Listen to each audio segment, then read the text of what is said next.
नमस्कार, आदाब। आप देख रहे हैं खबर अड्डा और मैं हूं आपके साथ सुंबलीरम। दोस्तों, बीआर गवई के सीजीआई के पद को संभालते ही खलबली मच गई है और भाजपा ने राष्ट्रपति को उनके पीछे ही लगा दिया है। भाजपा के जिन काले कारनामों पर पिछले सीजीआई संजीव खन्ना ने अपना हथौड़ा चलाया था, उन्हीं बातों पर, फैसलों पर अब जवाब जस्टिस गवई से पूछे जा रहे हैं। जी हां, हमारे देश की राष्ट्रपति द्रौपदी मुर्मू ने सवालों की एक लंबी list chief justice of India Gavai को थमा दी है, जिसके अंदर लगभग 14 सवाल हैं जिनके ऊपर जज साहब की राय मांगी गई है। लेकिन इस पूरे कारनामे को भाजपा की प्रेशर पॉलिटिक्स भी बताया जा रहा है। जी हां, पूरा मामला क्या है सब कुछ आपको आगे बताऊंगी, इसलिए आप हमारे साथ वीडियो में अंत तक जरूर बने रहिएगा। वो 14 सवाल कौन से हैं जिन पर बवाल मच रहा है, उनका भी जिक्र करेंगे। दोस्तों, कल सीजीआई बीआर गवई को खुद राष्ट्रपति जी ने शपथ दिलाई और शपथ दिलाते ही एक 14 सवालों का लंबा चौड़ा लेटर भी थमा दिया है। खबर देखिए, खबर मौजूद है दैनिक भास्कर की। लिखा हुआ है, गवर्नर राष्ट्रपति के लिए डेडलाइन बनाने पे मुर्मू के 14 सवाल। राष्ट्रपति ने पूछा, संविधान में व्यवस्था नहीं, सुप्रीम कोर्ट कैसे आदेश दे सकता है? देखा आपने, सुप्रीम कोर्ट पर अब सवाल दागे जा रहे हैं। यानी कि नए चीफ जस्टिस से पूछा गया है कि कैसे सुप्रीम कोर्ट राष्ट्रपति और गवर्नर को डेडलाइन बनाने का निर्देश दे सकता है। राष्ट्रपति ने पूछा है कि सुप्रीम कोर्ट को यह अधिकार किसने दे दिया कि वो राज्यपाल और राष्ट्रपति को दिशा निर्देश दें। दोस्तों, इन सवालों का जवाब देने के लिए चीफ जस्टिस बाध्य नहीं है। ये सवाल का जवाब देना पूरी उनकी मर्जी है। साथ ही सिर्फ चीफ जस्टिस की यहां पर राय मांगी गई है, लेकिन इसे हम केवल राय और सिंपल से सवालों की तरह नहीं देख सकते, क्योंकि यह मामला बड़ा है। राष्ट्रपति सीधे तौर पे ना सही लेकिन सवाल पूछ के एक बात तो साफ कर रही हैं कि न्यायपालिका और विधायिका में वर्चस्व की लड़ाई शुरू हो गई है। और वो इसलिए शुरू हुई है क्योंकि राज्यपालों की जो मनमानी चल रही थी, और वो मनमानी भले ही किसी भी सरकार के दबाव में चल रही थी, उस पर सुप्रीम कोर्ट ने फटकार लगाई थी और एक बहुत बड़ा फैसला सुनाया था।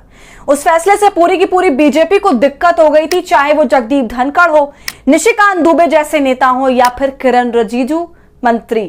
जी हां, आपको याद होगा सुप्रीम कोर्ट के एक आदेश के बाद ये तीनों के तीनों कैसे तिलमिला गए थे। वो मामला मैं थोड़ा सा आपको याद दिला देती हूं। तो दरअसल ये मामला तमिलनाडु गवर्नर और राज्य सरकार के बीच हुए विवाद से उठा था, जहां पर गवर्नर ने राज्य सरकार के बिल रोक के रखे हुए थे और माना यह जा रहा था कि गवर्नर ये सब कुछ केंद्र सरकार के दबाव में करता है और अपनी ताकत का नाजायज फायदा उठाता है, राज्य सरकारों को परेशान करता है। इसी पर मामला सुप्रीम कोर्ट में पहुंचा और फिर सुप्रीम कोर्ट ने 8 अप्रैल को आदेश दिया था कि राज्यपाल के पास कोई वीटो पावर नहीं है। इसी फैसले में कहा गया था कि राज्य सरकार की ओर से भेजे गए बिल पर राज्यपाल और राष्ट्रपति को लगभग 3 महीने के भीतर फैसला लेना चाहिए, इससे लंबा नहीं खींचना चाहिए। सिर्फ यही बात हुई थी। इसी पर पूरी बीजेपी बौखला गई। जगदीप धनखड़ जी का बोलना तो बिल्कुल यहां पर कोई हक नहीं बनता था, कोई तुक नहीं बनता था, लेकिन फिर भी सामने आकर सरकार की वो पैरवी करने लग गए थे। धनखड़ साहब ने इसे न्यायिक दखल बताते हुए कोर्ट को सुपर संसद, आर्टिकल 142 को संसद के खिलाफ परमाणु मिसाइल करार तक दे दिया था। इसी तरह किरण रिजिजू ने कहा था कि अगर सुप्रीम कोर्ट सरकार के फैसले में दखल अंदाजी देगी तो हम भी सुप्रीम कोर्ट के फैसले में ऐसा ही करेंगे। तो ये सब कुछ हुआ था और इसी पे राष्ट्रपति ने कुल मिलाकर सवाल पूछे हैं। देखिए, मैं कुछ सवाल उनके आपको बता देती हूं, कुछ अहम सवाल।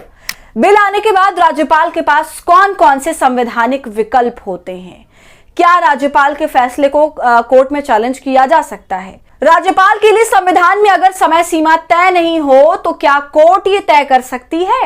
अहम सवाल है दोस्तों, और ये इसी मामले से जुड़ा भी है। आगे देखिए, क्या राष्ट्रपति के फैसले को कोर्ट में चैलेंज किया जा सकता है?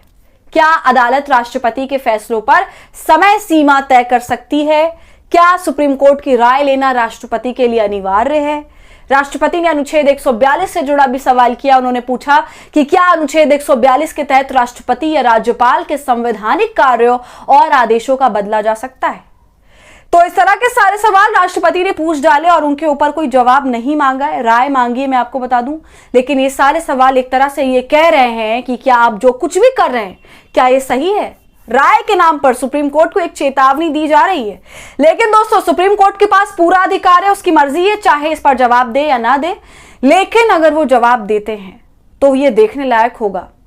आपका इस पूरे मामले पर क्या कहना है? हमें अपनी राय कमेंट कर जरूर बताइए। वीडियो पसंद आई हो तो इसे लाइक और शेयर करें और खबर अड्डा को यूट्यूब पर सब्सक्राइब कर लें।